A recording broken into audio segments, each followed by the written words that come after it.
to remind you guys about that. What else did you like from these last 5 games of Major League Baseball? Well, I think you got to start with that bullpen. So as far as the results, I like the results. I mean, 1 earned run in 23 innings of work. Dodgers bullpen had a .39 ERA. The strikeout rate was a little bit above league average, so you saw a better job. I mean, what if I told you Alex Vesia in a clutch game was going to punch out Shohei Ohtani, get Mike Trout out, facing the top of the lineup, having success? Yancy Almonte had a good week. Brusdar Graterol as the opener pitches 2 scoreless innings.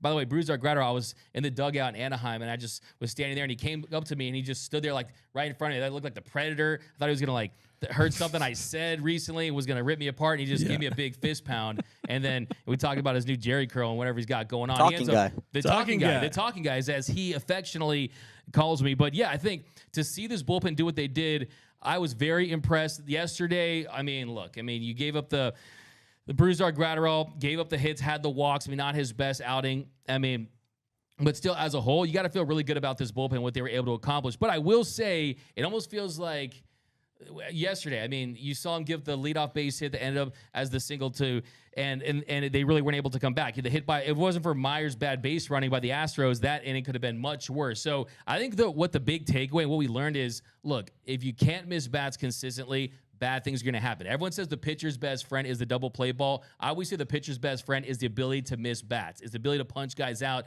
because you don't have that flukiness, right? And this bullpen is not built on that. So it almost feels like they had that good week, but it's like when you get in the fight with your girlfriend or your wife or whatever, and you're trying to make up for it, and you give them chocolates and candy and flowers, and then you're on to get on her good side again. Then the next week, you're still the same guy. They're still the same bullpen, right? They're still the same bullpen they're not missing bats. They're kind of doing what they do outside of Evan Phillips. Really, everyone to me, I think, is on notice. I still want to see them go out there, potentially make a trade. I think one of the bright spots, Michael Grove, he talked about just trying to build that adrenaline coming out of the bullpen. He's a guy touching 97, 98, has the 12-6 curveball, has the tight slider. I think he's a good guy who could be a weapon, but I still want to see him go out there and make a trade. I want to see them possibly go after David Robertson if the Mets make him available. I want to possibly see them go after Middleton. Middleton's my new guy. Guy on the White Sox.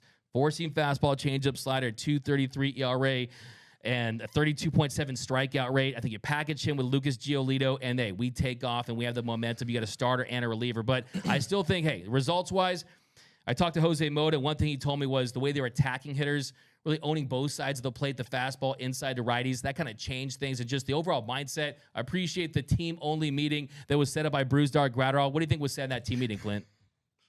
I think it was... Pitch better.